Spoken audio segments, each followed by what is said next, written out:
ఆంధ్రప్రదేశ్లో స్థానిక సంస్థల ఎన్నికలకు కసరత్తు మొదలైంది. ఈ ఎన్నికలు 4 దశల్లో నిర్వహించేందుకు సిద్ధంగా ఉన్నట్లు రాష్ట్ర ఎన్నికల కమిషనర్ నీలం సాహ్ని ప్రకటించారు. సర్పంచ్, ఎంపీటీసీ, జెడ్పీటీసీతో పాటు మున్సిపాలిటీకి 4 దశల్లో ఎన్నికలు నిర్వహించనున్నారు. రాష్ట్ర ఎన్నికల సంఘం నుంచి వచ్చిన ప్రతిపాదనలపై ప్రభుత్వం చర్చించి స్థానిక సంస్థల ఎన్నికల నిర్వహణపైన ఓ నిర్ణయం తీసుకోవాల్సిందే. ఏపీలో గ్రామ పంచాయతీ ఎన్నికలు 2021 ఫిబ్రవరిలో జరిగిన విషయం కూడా తెలిసిందే. ఈవీఎంల ద్వారా ఎన్నికలు నిర్వహించే అంశంపైన ప్రభుత్వంతో చర్చిస్తామని రాష్ట్ర ఎన్నికల కమిషన్ వెల్లడించారు. ఈ సందర్భంగా మధ్యప్రదేశ్, మహారాష్ట్ర, బీహార్లో జరిగిన ఎన్నికల్లో ఈవీఎంలను వాడిన విషయాన్ని గుర్తు చేశారు. ఈవీఎంల కొనుగోలు విషయంలో త్వరలో నిర్ణయం తీసుకుంటామని నీలం సాహ్ని కూడా తెలిపారు. 2026 జనవరిలోనే ఎన్నికలు నిర్వహించాలనే ప్లాన్లో ఆమె ఉన్నట్లు కూడా తెలుస్తూ ఉంది.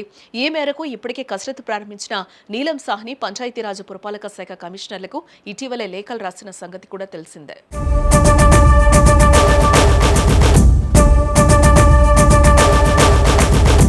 ఇక స్థానిక ఎన్నిక విషయం గురించి సీఎం చంద్రబాబు అధికారులతో సమీక్షలు జరుపుతూ ఉన్నారు. కేంద్ర ఎన్నికల సంఘం ఆదేశాలపైన రాష్ట్రంలోనూ 18 ఏళ్ల వయసు నిండిన వారు ఓటర్గా నమోదవడానికి ఏడాదిలో 4 సార్లు అవకాశం కల్పించేలా చర్యలు తీసుకోవాలని రాష్ట్ర ప్రభుత్వానికి సూచించామని నీలం సాహ్ని తెలిపారు.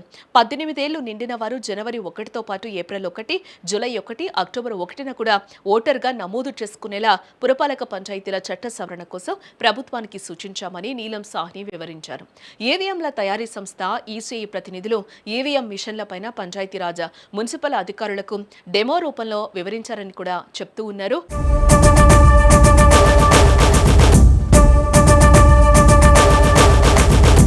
ఒకవేళ స్థానిక సంస్థల ఎన్నికలు ఈవీఎంలతో నిర్వహించాల్సి వస్తే 41,301 కొత్త ఈవీఎం కంట్రోల్ యూనిట్లు, 82,602 బ్యాలెట్ పేపర్ యూనిట్లు కొనుగోలు చేయాల్సి ఉంటుందని కూడా అంటూ ఉన్నారు.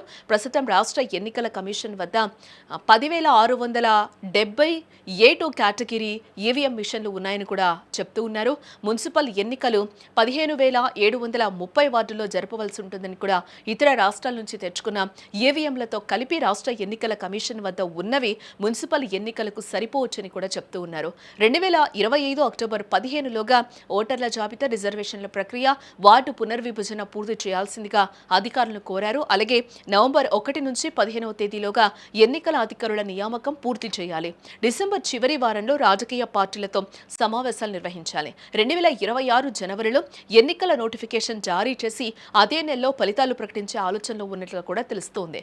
ఇందుకు సంబంధించిన షెడ్యూల్ పైన త్వరలోనే అధికారికంగా ప్రకటించాల్సి ఉంది.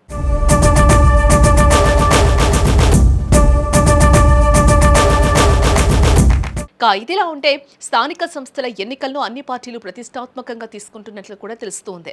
అధికారంలో ఉన్న కూటమి పార్టీ ఇప్పటికే అన్ని రకాలుగా సిద్ధం కాగా కాంగ్రెస్, వైసీపీ గట్టి పోటీ ఇచ్చేందుకు సిద్ధమవుతున్నట్లు కూడా వార్తలు వస్తూ ఉన్నాయి. ప్రతిపక్ష హోదాలో ఉన్న వైసీపీ ఈసారి సర్పంచ్ ఎన్నికల్లో అత్యధిక సీట్లు సంపాదించేందుకు కసరత్తు చేపట్టినట్లుగా కూడా సమాచారం.